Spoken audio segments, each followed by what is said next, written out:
Невина игра на снег.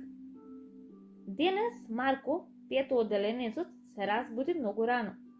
Кога ги отвори очите пред него, блескаше белина. Се стрча кон прозорецот, што да види? Се беше многу бело. Белината и отсјајот на сонцето го изненадија. Не можеше да верува колку многу снег имаше наврнато преку ноќта. Гледаше со широко отворени очи, а белината од снегот се рефлектираше на стаклото од неговиот прозорец. Со едната рака го зацкриваше едното око, а со другата дзиркаше во белината. Веќе почна да крои планови. Размислуваше за денешниот ден во училиште. Сакаше да биде забавно. Со нетрпение ќе чекаа да завршат часовите, а потоа со дружината право надвор на тепање со топки. На брзина ги стави книгите и тетратките во ранецот и истрча од собата. Бабо, што има за појадок? Ајде, дај ми побрзо. Сакам вкусно да јадам, да имам сила. Денески ми треба, додаде во брзање Марко. Марко дојде, во кујната има топло, вкусно млеко и пудер со джем од кајси. Навистина ќе имаш сила за учење, а и некоја контролна можеби ќе имаш, рече баба му. Денес е петок, немаме контролни, а ќе имаме и надпревар кој ќе направи повеќе топки во снег.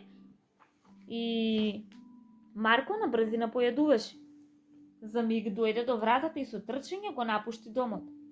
Баба му стоеше на влезната врата од станот и ги слушаше подскокнувањето на внукот. Не можеше да помине ден, а да не го советува. Внимавај како одиш по улицата. Многу е лизгав снегот, да не паднеш и да се повредиш. Веќе не се слушаа чекорите на Марко. Во училишниот двор убавината од деца со ранци, со шалови и капи. Секој сака да го фати снегот, да го почувствува. Секој сака да направи барем една топка и истата да ја фрли кон некое другарче. Желба за што повеќе погодоци. Училишното звонче се огласи и учениците ги повика на час. Марко се погледнуваше со другарите, се смешка, а потоа весело додаде. Има голем одмор, има време и по часовите. Ама ќе се ми играме.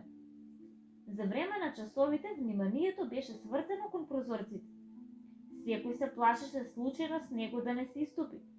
Марко често разменуваше погледи и насмевки со своите другари Кристијан, Мартин, Теон и Тадај. Тоа беше дружина за добри дела, но и за некои големи неволи. Погледи се разменуваа и коваа планови за големиот одмор. Звончето ги означи крајот на вториот час и почетокот на големиот одмор. Дружината прва ги облече јакните враце и со трчање се најде во училишниот двор. А таму учениците од погорните одделенија веќе имаа развиено голема борба со топки од снег. Не се знаеше дали момчиња или девојчиња фрлаа повеќе топки, тие летаа и на двете страни. Момчињата од пето одделение правеа топки со снег и чекаа жртви од своето одделение. Девојчињата само што се појавија во училишниот двор и ги нападнаа со снежни топки. Секој се обидуваше да се одбрани, да го скрие лицето. Сите весело се смееа. Едно девојче викаше: "Доста, ве молиме доста, еве се предаваме. Подобро да правиме заедно снешко, вака може некој да биде повреден."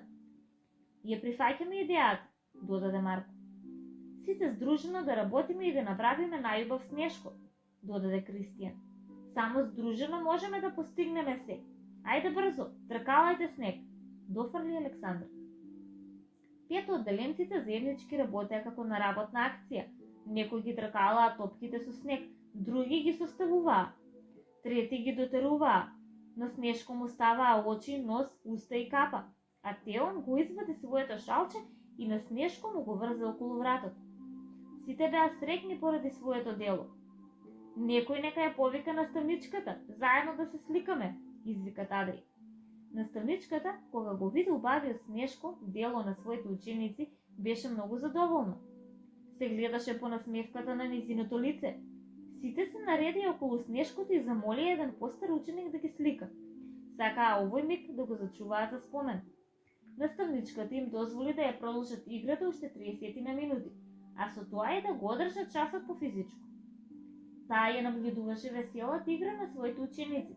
На радоста и немаше крај, па нели снегот е радост за децата. Веселата игра ја прекина силно викање. Оф, оф, оф, оф! Некој ме погоди со нешто. Сите ги свртеа погледите кон повозрасното девојче, кое се држеше за главата од која се слеваа црвени капки крв под ланката. А потоа истите паѓаа на белиот снег. Наставничката веднаш притрче кон девојчето, а со поглед го бараше виновникот. Никого немаше на видик, како в земја да пропаднал. Таа сакаше да помогне да ја сопре крвта која се уште капеше од девојчето на снегот, па затоа ја поведе во наставничката канцеларија.